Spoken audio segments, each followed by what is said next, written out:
One final road trip for the UMass Lowell baseball Riverhawks. The ball club wrapped up the home schedule Wednesday with a come-from-behind 9-4 win over Siena. They now get on the interstate. They head south. UMass Lowell takes on Monmouth University. One final three-game series, starting with a doubleheader on Friday in West Long Branch, New Jersey. It's a good opportunity for us to go down into a recruiting zone that we've had some success with and are continuing to get players out of in the state of New Jersey and play against a really good Monmouth team who currently sits in second place in the MAC. And get an opportunity to just kind of let some of these guys show us what they can do, for a couple more games and getting ready for next year. We want to get to the 20-win mark. We have 2 games, 3 games to be able to get that done, and hopefully, if we can take 2 out of 3, set a record for Division I, and with 21 wins in a season, which would be a nice accomplishment. But it's about development. We're gonna see what some of these guys can do to try to kind of put the picture together for next year. And we're constantly, tinkering with things right now at this point to see what these guys can bring to the table. For this very young team, with just one senior in the everyday lineup, the season has been a learning experience, and Coach Ken Harring says the lessons do take time, but he is seeing results. When you're playing 6 freshmen every single day, they're getting their at-bats, some of them are going to have close to 200 ABs, playing in a 53-game season, which they hadn't done before.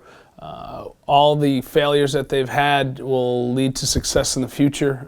Hitting is a game of failure, and some of these guys have failed for the first time, and it can become frustrating, but they've worked their tails off to kind of fight through it. And I think the core and the foundation of this team, as we move forward and get ready for postseason baseball in 2 years is solid, and we're excited about where the future is going to take us. I think anybody that's watched us play has seen glimpses of what certain guys can bring to the table.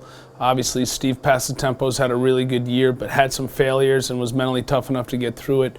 Chris Sharp is a super athlete that struggled and never struggled in his life, but I think when he's going right, he's a really, really good player, has a chance to play this game for a long time. Oscar Marchena has proven that he's as elite a defender as there is in the conference and gives us flexibility where he can play all over the diamond. Andy Savard has developed behind the plate on the mound with Ricky Constant and Kendall Pomeroy, and Colin Duffley and some of these other young arms have really had an opportunity to come to the forefront and give us innings in big-time games, and not just midweek games, but in conference games. And all that stuff is going to pay off. And when you see these guys failing, like Oscar having the mental fortitude to come through in a situation after he had struggled, with a couple ABs with the bases loaded, but you have to have a short memory.